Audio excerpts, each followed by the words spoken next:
2019 ലോക്സഭാ തെരഞ്ഞെടുപ്പിന് ശേഷം 2024 നിയമസഭാ തെരഞ്ഞെടുപ്പ് വരെയുള്ള ബി.ജെ.പിയുടെ നീക്കം പരിശോധിച്ചാൽ സമഗ്രമായ വളർച്ച കാണാൻ സാധിക്കും.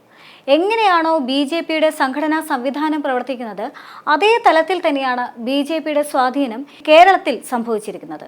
അതായത് ബി.ജെ.പിക്ക് വോട്ട് വർദ്ധിച്ചത് കേരളത്തിന്റെ അടിത്തട്ടിൽ നിന്നുമാണ്. ആഴത്തിലിറങ്ങിയ സംഘടനാ പ്രവർത്തനം തന്നെയാണ് അതിനുള്ള പ്രധാന കാരണവും. തുടർച്ചയായ 10 വർഷമായി ബി.ജെ.പിയുടെ അമരക്കാരനായി നിൽക്കുന്ന കെ സുരേന്ദ്രന് തന്നെയാണ് ഈ നേട്ടങ്ങളുടെ എല്ലാം തന്നെ ക്രെഡിറ്റും. ഇടക്കാലങ്ങളിൽ സുരേന്ദ്രനെ സ്ഥാനം മാറ്റാനുള്ള നീക്കങ്ങൾ ഉണ്ടായെങ്കിലും ബി.ജെ.പിയുടെ 2024 ശക്തമായ തിരിച്ചുവരവിലൂടെ സുരേന്ദ്രൻ തന്റെ സ്ഥാനം ഉറപ്പിക്കുകയായിരുന്നു. ലോക്സഭാ തെരഞ്ഞെടുപ്പിന് ശേഷം മറ്റൊരു ഉപതെരഞ്ഞെടുപ്പിനായി കേരളം ഇപ്പോൾ തയ്യാറെടുക്കുമ്പോൾ ബി.ജെ.പിയിൽ സ്ഥാനാർത്ഥി ചർച്ചകൾ കൊഴുക്കുകയാണ്. സംസ്ഥാന പ്രസിഡന്റ് കെ സുരേന്ദ്രൻ, ജനറൽ സെക്രട്ടറിയായ സി കൃഷ്ണകുമാർ, ജില്ലാ പ്രസിഡന്റായ കെ എം ഹരിദാസ് എന്നിവരുടെ പേരുകൾ സ്ഥാനാർത്ഥി പട്ടികയിലേക്ക് ചേർക്കപ്പെട്ടു. കെ സുരേന്ദ്രന്റെ ഈ സ്ഥാനാർത്ഥിത്വം ശോഭാ സുരേന്ദ്രൻ എന്ന വൻമരത്തെ വെട്ടിവീഴ്ത്തിക്കൊണ്ടാണ്.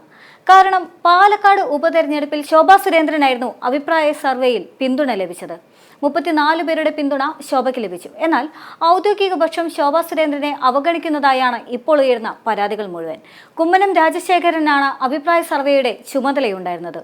ഒരു കാരണവശാലും ശോഭാ സുരേന്ദ്രനെ സ്ഥാനാർത്ഥിയാക്കാൻ അനുവദിക്കില്ല എന്ന നിലപാടിലായിരുന്നു ഔദ്യോഗിക നേതൃത്വം. പ്രകോപനം നിറഞ്ഞ പ്രസംഗങ്ങളിലൂടെയാണ് ശോഭാ സുരേന്ദ്രൻ കേരളമൊട്ടാകെ അറിയപ്പെടുന്ന നേതാവായി മാറിയത്.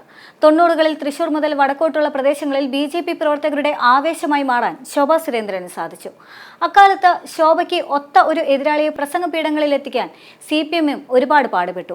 AP അഹമ്മദും T ശശിധരനുമെല്ലാം തീപ്പൊരി പ്രസംഗികരായി CPMന്റെ വേദികൾ ഉണ്ടായിരുന്നുവെങ്കിലും ശോഭാ സുരേന്ദ്രൻ പ്രകോപനത്തിലൂടെ സൃഷ്ടിക്കുന്ന വൈകാരികാഗ്നി അതിശക്തമായിരുന്നു. മത്സരിച്ച തെരഞ്ഞെടുപ്പുകളിലെല്ലാം തന്നെ വോട്ട് നില ഉയർത്തിക്കൊണ്ടുവരാൻ ശോഭാ സുരേന്ദ്രന് സാധിച്ചിട്ടുമുണ്ട്.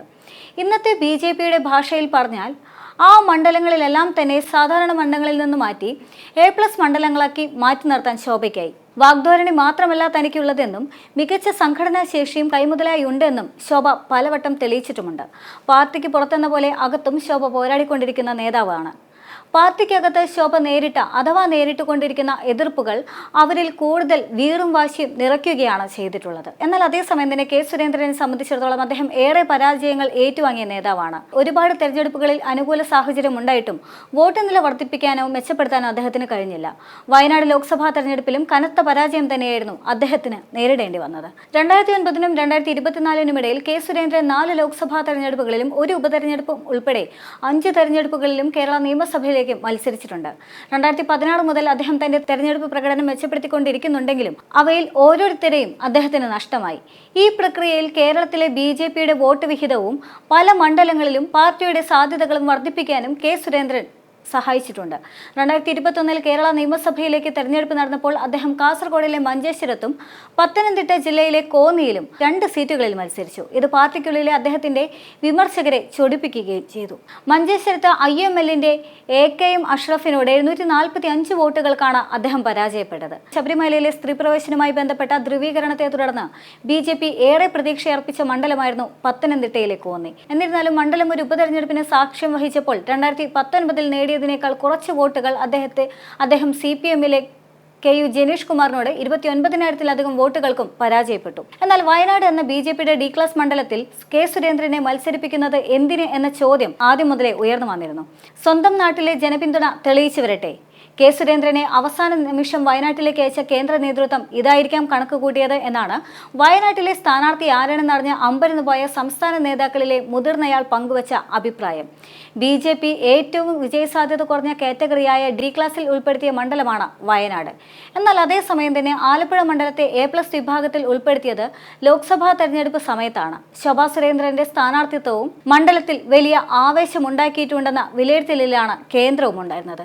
ഇവ രണ്ടും തെളിയിക്കുന്നത് ഇരു നേതാക്കളും തമ്മിൽ വലിയ അന്തരമുണ്ട് എന്നാണ്. പാലക്കാട്, വയനാട്, ചേലക്കര എന്നീ മണ്ഡലങ്ങളിൽ ഉപതെരഞ്ഞെടുപ്പ് നടക്കുമ്പോൾ അവിടെ ബി.ജെ.പിയുടെ സ്ഥാനാർത്ഥി പട്ടികയിലേക്ക് ഉൾപ്പെട്ടിട്ടുള്ള പേരിൽ വീണ്ടും കെ സുരേന്ദ്രൻ ഇടം പിടിച്ചിരിക്കുകയാണ്. സ്വാഭാവികമായും ഇത്തവണ കെ സുരേന്ദ്രൻ മത്സരിക്കാൻ പോകുന്നത് അത് വയനാട്ടിലായിരിക്കില്ല, അത് പാലക്കാട് ആയിരിക്കുമെന്നുള്ളതാണ്. പാലക്കാട് പോലെ ബി.ജെ.പിക്ക് ഇത്രയും പ്രതീക്ഷയുള്ള ഒരു മണ്ഡലത്തിലേക്ക് കെ സുരേന്ദ്രനെ തന്നെ സ്ഥാനാർത്ഥിയാക്കുന്നതിന്റെ ഉദ്ദേശമാണ് ഇപ്പോൾ ബി.ജെ.പിയിൽ വലിയ തരത്തിൽ ചർച്ചയായി നിൽക്കുന്നത്. കാരണം ശോഭാ സുരേന്ദ്രന് ഏറെ പ്രതീക്ഷയുള്ള ശോഭാ സുരേന്ദ്രൻ സുരേന്ദ്രൻ മത്സരിച്ചാൽ ഒരുപക്ഷെ BJPക്ക് വിജയം വരിക്കാൻ സാധിക്കുമെന്ന് ഉറപ്പുള്ള മണ്ഡലമാണ് പാലക്കാട് നിയമസഭാ മണ്ഡലം.